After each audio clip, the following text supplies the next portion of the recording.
Bueno chicos, para terminar la diapositiva de halogénuros de alquilo, vamos a hablar un poquito sobre otro tipo de eliminaciones. Habíamos quedado en la eliminación bimolecular. Ahora vamos a hablar de la eliminación unimolecular, que como su nombre indica también ocurre en una sola etapa, de la misma forma que la SN1. La E1 ocurre por medio de una formación en una primera etapa de un carbocatión.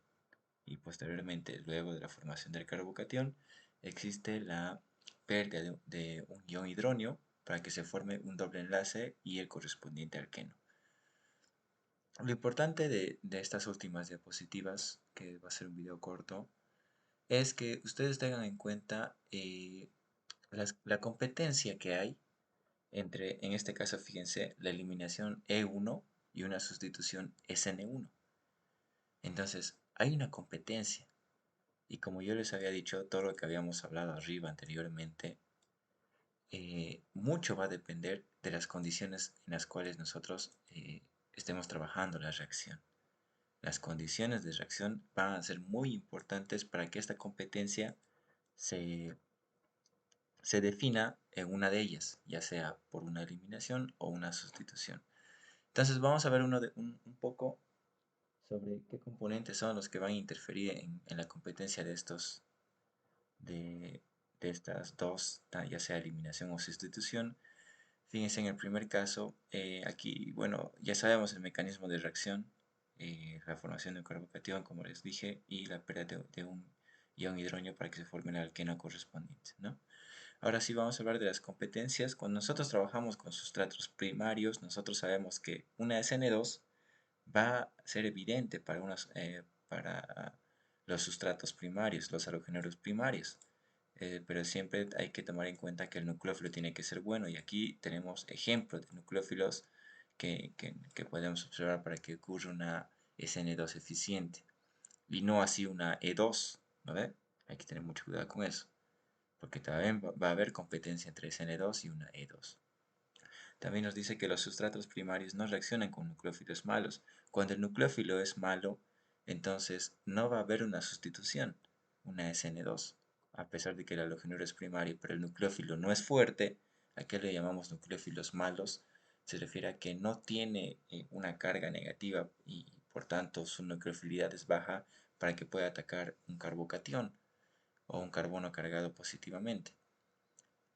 Los sustratos primarios dan E2, como ya había mencionado arriba, competencia con SN2, con bases impedidas. Cuando la base es relativamente muy grande, el terbutóxido de potasio, por ejemplo, es ¿cómo les puedo decir? ¿Se acuerdan del alcohol terbutílico?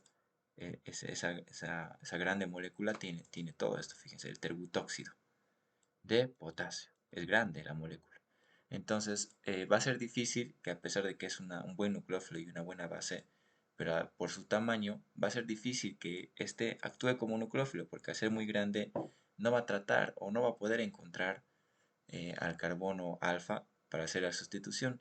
Por tanto, le va a ser más sencillo capturar un ion hidronio y de esa forma la reacción ocurra por medio de una eliminación del tipo E2, ¿no? Hablando un poquito de los sustratos secundarios, nosotros sabemos que la SN2 va a dar positiva la prueba con nucleófilos buenos, que no sean bases fuertes. Ya sabemos que es una base fuerte, la electronegatividad y demás, ¿no? En la tabla periódica, de dónde a dónde son los más electronegativos y de dónde a dónde son los más nucleofílicos. Fíjense, aquí los halógenos son uno de los mejores nucleófilos que pueden existir. El azufre negativo, el grupo ciano, el amoníaco, son buenos nucleófilos, pero bases débiles, ¿no? Porque son moléculas grandes, son electronegativas, acomodan bien la carga negativa y demás, todo lo que hemos visto en las anteriores clases. Entonces da prueba positiva con nucleófilos buenos y bases débiles, ¿no? Luego, los sustratos secundarios dan prueba positiva a la SN1, pero con nucleófilos débiles, como el agua, alcoholes y ácidos acéticos. La, la SN1, que evidentemente va a ocurrir por un estado de formación de un carbocatión, va, como habíamos dicho, en su cinética de reacción, no depende de la fuerza del nucleófilo, sino únicamente de reactivo, que en este caso es el halógeno, ¿verdad? Entonces no importa que sea fuerte o débil el nucleófilo, sino para cumplir el ataque nucleófilo-electrófilo, porque no depende de la cinética de reacción la fuerza del nucleófilo. Los sustratos secundarios dan prueba positiva a una eliminación E2 con bases fuertes o impedidas. Ya habíamos hablado del impedimento estérico aquí con el terbutóxido de potasio, ¿se acuerdan? No sé dónde estaba. Aquí está. Con el terbutóxido de potasio, al ser impedido, entonces genera una eliminación. Lo mismo te dice aquí.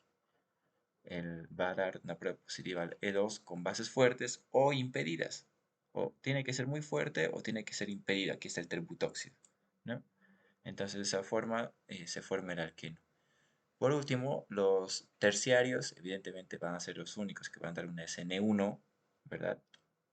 Y obviamente con bases débiles, fíjense, yodo, cloro, bromo, agua o alcoholes. Y dan prueba de eliminación positiva con las demás especies, con los demás nucleófilos o electrófilos que ustedes pueden encontrar. Evidentemente, al hablar de eliminación estamos hablando de no nucleófilos, sino en este caso bases, ¿no? Con los únicos nucleófilos que va a ocurrir la sustitución SN1 son el yodo, cloro, bromo y algunos alcoholes, sobre todo los alcoholes iniciales como el etanol, propanol y demás, ¿no? Pero con las demás especies orgánicas, va a dar directamente a recurrir a una eliminación. ¿De qué tipo? Puede ser una E2, si es que hay un impedimento estérico, y en pocos casos puede haber también competencia entre SN1 y E2, pero de qué va a depender eso ya podemos hablar también, no sé si aquí está mencionando, veo que no, hablar de la solvatación del solvente en el cual se encuentra, si es prótico, si es polar aprótico, si es polar prótico.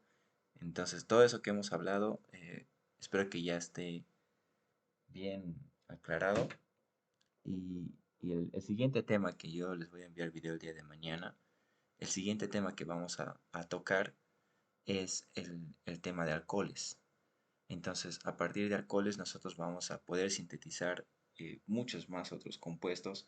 Vamos a hablar de oxidación y reducción de alcoholes.